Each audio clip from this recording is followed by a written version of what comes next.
as the mind changes, the brain changes. As the brain changes, the mind changes. And as, therefore, you can use your mind to change your brain to benefit your mind. Let me just kind of slow that down for a second. So first off, as your brain changes, your mind changes. In other words, as different synapses are firing, different kinds of changes are occurring in your brain, that's enabling the stream of thinking and feeling that's going on inside your experience right now, on the one hand. On the other hand, as your mind changes, your brain changes, both temporarily and in lasting and enduring ways. So, for example, I'll show you the next slide here. Here we go. There's a famous saying from a Canadian psychologist named Donald Hebb that neurons that fire together wire together.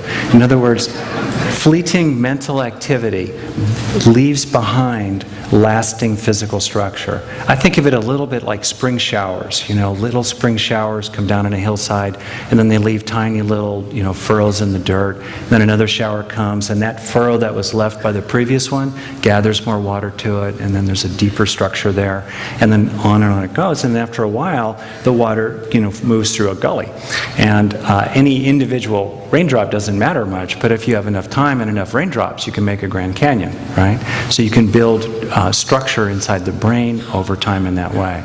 I've listed some of the ways that happens here, just to kind of get them basically. For example, mental activity increases blood flow to the regions in question. Literally, mental activity can alter the expression of genes in the brain. It doesn't change the DNA itself, but it changes the way the DNA is expressed. I mean, to me, that's amazing, that immaterial thought or flows of information through the brain can actually change the way that little wrappings around the DNA molecules work to allow genes to be expressed or not expressed. Also, synapses strengthen, existing synapses strengthen, and new synapses can form. It can take us less than 10 minutes for a new synapse to grow, to draw together neurons that are firing together. Okay? So the takeaway point for me, which is a theme I'll keep coming back to again and again and again, is cherishing. In other words, our experience really matters. It matters both subjectively and momentarily, but it matters in lasting ways. What we hold in our mind and our heart, whether it's helpful and beneficial and pleasant and positive, or if it's harmful and painful and full of suffering, that carves neural structure. And also the impact we have on other people, the experiences we engender in other people as well, leave behind lasting, lingering residues.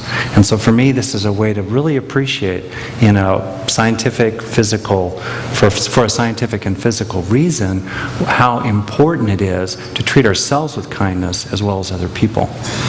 Okay. So the implication of this integration of the mind and the brain is that you can use your mind to actually change your brain to benefit your mind.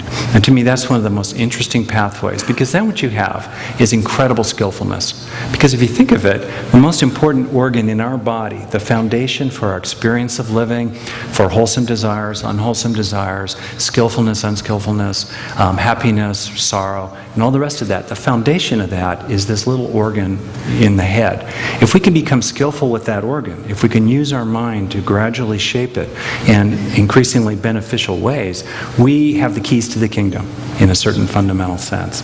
And that gives people a tremendous sense of power and efficacy, especially in a time and in a world where it feels like there's so much that's out of control, so much that's beyond our ability to do anything about.